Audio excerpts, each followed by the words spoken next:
ಸ್ನೇಹಿತರೆ, power of ಸಕ್ಸಸ್ನ ಮತ್ತೊಂದು ವಿಡಿಯೋಗೆ ಸ್ವಾಗತ. 16ನೇ ವಯಸ್ಸಿನಲ್ಲಿ ಆತ ಖಡ್ಗ ಹಿಡಿದು ಯುದ್ಧ ಮಾಡಿದ ವೀರ. ಯುದ್ಧದಲ್ಲಿ ಯುದ್ಧ ತಂತ್ರಗಳ ತಯಾರಿಯಲ್ಲಿ ಚಾಣಾಕ್ಷ ಅಷ್ಟೇ ಅಲ್ಲದೆ ಬಹಳಷ್ಟು ಜಾಣ. ತಮ್ಮ ರಾಜ್ಯದಲ್ಲಿ ಪ್ರಜೆಗಳಿಗೆ ಕಷ್ಟ ಬರದಂತೆ ಮಹಿಳೆಯರ ಕ್ಷೇಮ ರಕ್ಷಣೆಯನ್ನ ಕೋರುವ ಮಹಾನುಭಾವ. ಸತಿ ಸಹಗಮನ ಪದ್ಧತಿ ರದ್ದುಗೊಳಿಸಿ ಹೆಣ್ಣು ಮಕ್ಕಳ ಕೈಯಲ್ಲಿ ಅಣ್ಣ ಎಂದು ಕರೆಸಿಕೊಂಡ ಪುಣ್ಯಾತ್ಮ. ಮರಾಠ ಸಾಮ್ರಾಜ್ಯವನ್ನೇ ಸ್ಥಾಪಿಸಿ ಮೊಘಲ್ ಸಾಮ್ರಾಜ್ಯದ ವಿರುದ್ಧ ರಣಕಹಳೆ ಮೊಳಗಿಸಿದ ಆ ವೀರನ ಹೆಸರೇ ಧೈರ್ಯ. ಪರಾಕ್ರಮಕ್ಕೆ ನಿದರ್ಶನವಿದ್ದಂತೆ ಆತನೇ ಶಿವಾಜಿ ರಾಜ ಭೋಸ್ಲೆ, ಆತನೇ ಛತ್ರಪತಿ ಶಿವಾಜಿ. ಸ್ನೇಹಿತರೆ, ಈ ವೀರನ ಬಗ್ಗೆ ನೀವೆಲ್ಲರೂ ಕೇಳಿದ್ದೀರಿ. ಆತನ ಕೆಚ್ಚದೆಯ ಕಥೆಯನ್ನ ಎಷ್ಟು ಹೇಳಿದರೂ ಅದೆಷ್ಟೋ ಬಾರಿ ಕೇಳಿದರೂ ಕಡಿಮೆ. ಇಂದಿಗೂ ಅದೆಷ್ಟೋ ಯುವಕರಿಗೆ ಅವನೇ ಸ್ಫೂರ್ತಿ. ಇವತ್ತಿನ ವಿಡಿಯೋದಲ್ಲಿ ಶಿವಾಜಿಯವರ ಕುರಿತಾದ ಒಂದಿಷ್ಟು ಮಾಹಿತಿಯನ್ನು ತಿಳಿದುಕೊಳ್ಳೋಣ ಬನ್ನಿ. ಛತ್ರಪತಿ ಶಿವಾಜಿ ಕ್ರಿಸ್ತಶಕ 1630 ಫೆಬ್ರವರಿ 19 ವೈಶಾಖ ಮಾಸ ಶುಕ್ಲ ಪಕ್ಷ ತದಿಯ ದಿನದಂದು ಪುಣೆ ಜಿಲ್ಲೆಯ ಜುನ್ನರ್ ಪಟ್ಟಣದಲ್ಲಿ ಶಿವನೇರಿ ಕೋಟೆಯಲ್ಲಿ ಇವನ ಜನನವಾಯಿತು. ತಾಯಿಯ ಹೆಸರು ಜೀಜಾಬಾಯಿ, ತಂದೆಯ ಹೆಸರು ಶಹಾಜಿ. ತನ್ನ ತಾಯಿ ಜೀಜಾಬಾಯಿಗೆ ಸಂಭಾಜಿಯ ನಂತರ ಹುಟ್ಟಿದ ಎಲ್ಲಾ ಮಕ್ಕಳು ಸಾವನ್ನಪ್ಪತ್ತಿರುವಾಗ ಶಿವಾಯಿ ಎಂಬ ಪಾರ್ವತಿ ದೇವಿಯ ಹೆಸರನ್ನ ಶಿವಾಜಿಗೆ ಇಟ್ಟಾಳೆ. ಸಂಭಾಜಿ ಮತ್ತು ಶಿವಾಜಿ ಅಣ್ಣ ತಮ್ಮಂದಿರು. ಶಿವಾಜಿಯ ವ್ಯಕ್ತಿತ್ವ ಪ್ರಮುಖವಾಗಿ 4 ಗುರುಗಳ ಸಾಂಗತ್ಯದಲ್ಲಿ ಬೆಳೆಯುತ್ತದೆ. ಇವರೆಲ್ಲರ ಮಾರ್ಗದರ್ಶನದಿಂದಾಗಿ ಅತ್ಯಂತ ಪರಾಕ್ರಮಕಾರಿ, ಧೈರ್ಯವಂತ, ಮೇಧಾವಿಯಾಗುತ್ತಾರೆ ಶಿವಾಜಿ. ಶಿವಾಜಿಯ ಮೊದಲ ಗುರು ತಾಯಿ ಜೀಜಾಬಾಯಿ. ಬಾಲ್ಯದಲ್ಲಿ ಆತನ ತಾಯಿ ಹೇಳಿದ ಕಥೆಗಳು ಶಿವಾಜಿಯನ್ನ ಪರಾಕ್ರಮಿಯಾಗಿ ಮಾಡುತ್ತವೆ. ಎರಡನೇ ಗುರು ದಾದಾಜಿ ಕೊಂಡದೇವ್. ಇವರಿಂದ ರಾಜಕೀಯ ಯುದ್ಧ ತಂತ್ರಗಳನ್ನ ಕಲಿಯುತ್ತಾರೆ ಶಿವಾಜಿ. ಮೂರನೆಯ ಗುರು ತುಕಾರಾಮ. ಇವರ ಹತ್ತಿರ ಶಿವಾಜಿ ಸಾಮಾಜಿಕ ಸಾಮರಸ್ಯವನ್ನು ತಿಳಿದುಕೊಳ್ತಾರೆ. ಇನ್ನು 4ನೆಯ ಗುರುಗಳು ಸಮರ್ಥರಾಮ್ ದಾಸು. ಇವರ ಹತ್ತಿರ ಆಧ್ಯಾತ್ಮಿಕಂ, ಹುಯಿದಂ, ಪರಿರಕ್ಷಣೆ, ಜೀವನದ ಪರಮಾರ್ಥ ಎಂಬ ವಿಷಯವನ್ನು ತಿಳಿದುಕೊಳ್ತಾರೆ. ಈ ರೀತಿಯಾಗಿ ಶಿವಾಜಿಯ ವ್ಯಕ್ತಿತ್ವ ಎಲ್ಲಾ ರೀತಿಯಲ್ಲಿ ತಿದ್ದಿ ತೀಡಲಾಗಿದ್ದು, ವೀಕ್ಷಕರೇ, ಒಂದು ಬಾರಿ ಶಿವಾಜಿಯ ತಂದೆಯಾದ ಶಹಾಜಿಯು ಶಿವಾಜಿ 12ನೇ ವರ್ಷದ ಬಾಲಕನಾಗಿದ್ದಾಗ ಆತನನ್ನು ಅವರು ಕೆಲಸ ಮಾಡುತ್ತಿದ್ದ ಬಿಜಾಪುರ ಸುಲ್ತಾನರ ದರ್ಬಾರ್ಗೆ ಕರೆದುಕೊಂಡು ಹೋಗುತ್ತಾರೆ.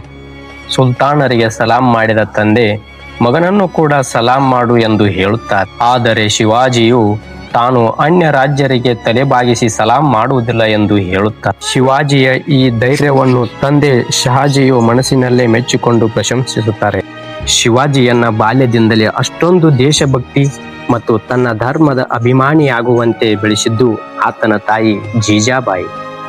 ಅದು 1645. ಆಗ ಶಿವಾಜಿಯ 16 ವಯಸ್ಸು. ಆ ವಯಸ್ಸಿನಲ್ಲಿ ಖಡ್ಗವನ್ನ ಹಿಡಿದು 1000 ಮಂದಿ ಮೊಘಲ್ ಸೈನಿಕರೊಂದಿಗೆ ಹೋರಾಡಿ ಬಿಜಾಪುರ ಸುಲ್ತಾನರ ಅಧೀನದಲ್ಲಿದ್ದ ತೋರಣ ಕೋಟೆಯ ಮೇಲೆ ದಾಳಿ ಮಾಡಿ ವಶಪಡಿಸಿಕೊಂಡರು. 1647ನೇ ವರ್ಷದಲ್ಲಿ ಕುಂದಿನ್ ರಾಜ್ಗಢ್ ಕೋಟೆ ಪುಣೆ ದಕ್ಷಿಣ ಪ್ರಾಂತ್ಯದ ಮೇಲೆ ತನ್ನ ಅಧಿಕಾರವನ್ನ ಸಾಧಿಸುತ್ತಾರೆ. ಶಿವಾಜಿ 1654ರಲ್ಲಿ ಪಶ್ಚಿಮ ಕೊಂಕಣ ತೀರವನ್ನು ಗೆದ್ದುಕೊಳ್ತಾರೆ. ಯುದ್ಧದಲ್ಲಿ ಸೋಲಾಗುವುದು ಎಂಬ ಆಲೋಚನೆ ಬಂದರೆ ಮೊದಲು ಯುದ್ಧದಿಂದ ತಪ್ಪಿಸಿಕೊಳ್ಳಬೇಕು. ಸರಿಯಾದ ಸಮಯ ಬಂದಾಗ ದಾಳಿ ಮಾಡಬೇಕು. ಇದನ್ನ ಮೊದಲು ಪ್ರಪಂಚಕ್ಕೆ ಪರಿಚಯ ಮಾಡಿದ್ದು ಇದೇ ಶಿವಾಜಿ. ಇದನ್ನೇ ಗೆರಿಲ್ಲಾ ಯುದ್ಧ ಎನ್ನುತ್ತೇವೆ. 1659ರಲ್ಲಿ ಬಿಜಾಪುರ ಮಹಾರಾಜನ ಕೋಪ ತಾಪ ಮಿತಿ ಮೀರಿ ಹೋಗುತ್ತದೆ. ಇದಕ್ಕೆ ಕಾರಣ ಶಿವಾಜಿ. ಅಂದು ಶಿವಾಜಿ ಎಂಬ ಆ ಯುವರಾಜನ ವಿರುದ್ಧ ಬಿಜಾಪುರದ ಸುಲ್ತಾನ ಯುದ್ಧವನ್ನು ಪ್ರಕಟಿಸುತ್ತಾನೆ. ಆದರೆ ಸಾವಿರಾರು ಸೈನಿಕರೊಂದಿಗೆ ಬಂದಿದ್ದ ಆ ಸುಲ್ತಾನನ ಮೇಲೆ ಯುದ್ಧ ಮಾಡಲಾಗದು ಎಂದು ಮೊದಲೇ ಗ್ರಹಿಸಿದ ಶಿವಾಜಿ ಯುದ್ಧವನ್ನು ಮುಂದೂಡುತ್ತಾನೆ. ಅದಾದ ನಂತರ ಆ ರಾಜ ಸಂಧಾನಕ್ಕೆ ಕರೆಯುತ್ತಾನೆ. ಶಿವಾಜಿ ಸಂಧಾನಕ್ಕಾಗಿಯೇ ಒಂಟಿಯಾಗಿಯೇ ಹೋಗುತ್ತಾನೆ. ಪ್ರಮಾದ ತಪ್ಪುವುದಿಲ್ಲ ಎಂದು ಮೊದಲೇ ಗ್ರಹಿಸಿದ್ದ ಶಿವಾಜಿ ನವೆಂಬರ್ 10ರಂದು ಅಫ್ಜಲ್ ಖಾನ್ನನ್ನು ಕೊಲ್ಲುತ್ತಾರೆ. ವೀಕ್ಷಕರೇ, ಶಿವಾಜಿ ಎಲ್ಲಾ ಮತದವರನ್ನು ಗೌರವದಿಂದ ನೋಡುತ್ತಿದ್ದರು. ತನ್ನ ರಾಜ್ಯದಲ್ಲಿ ಮುಸ್ಲಿಂ ಸಹೋದರರನ್ನು ಕೂಡ ದೊಡ್ಡ ದೊಡ್ಡ ಹುದ್ದೆಗಳ ಆಸನದಲ್ಲಿ ಕೂರಿಸಿದ್ರು.